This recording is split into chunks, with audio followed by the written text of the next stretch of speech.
এই একটু রাখো রাখো রাখো, সাইড একটু চাপাই রাখো তো, ড্রাইভার সাহেব একটু চাপাই রাখো। কি ও ভাই, তুমি মন খারাপ করে রাস্তার মধ্যে বয়ে রয়েছো কেন? আর তোমার এই ব্যাগের মধ্যে কি? দেখি তো ওই ব্যাগের মধ্যে কি।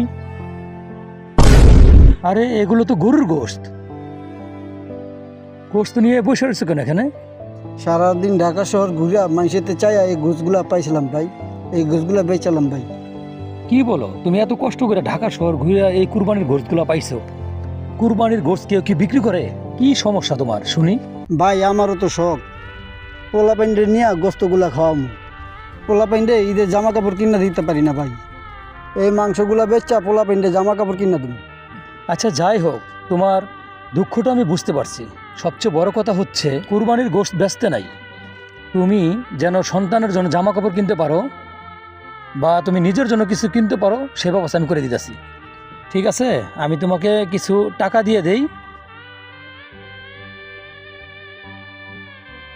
এখানে 2000 টাকা আছে, এই টাকাটা রাখো তুমি। এই টাকাটা নিয়ে যাও আর এক কাজ করো, এই টাকা দিয়া তোমার বাচ্চাদের জন্য ঈদের জামা কাপড় কিনে দিও। এই মাংসগুলা সবারই নিয়ে একসাথে বসে খাইও, ঠিক আছে? ভাই আপনি এই টাকাগুলো দেন, আমার অনেক বড় উপকার হয়েছে ভাই। এখন পোলা প্যান্ডের জামা কাপড়ও কিনে তার মুখ, মাংসও খাওয়াই তার মুখ।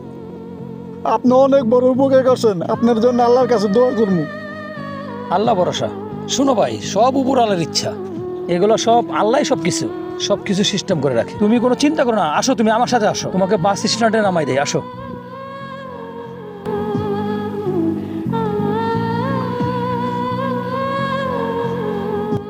যে সকল ভাইরা কুরবানি দিবেন, আপনার আত্মীয় স্বজনের পাশাপাশি এই ধরনের অসহায় গরিব মানুষদেরও খেয়াল রাখবেন, ওনারা যেন আপনাদের বাসা থেকে ফিরে না আসে।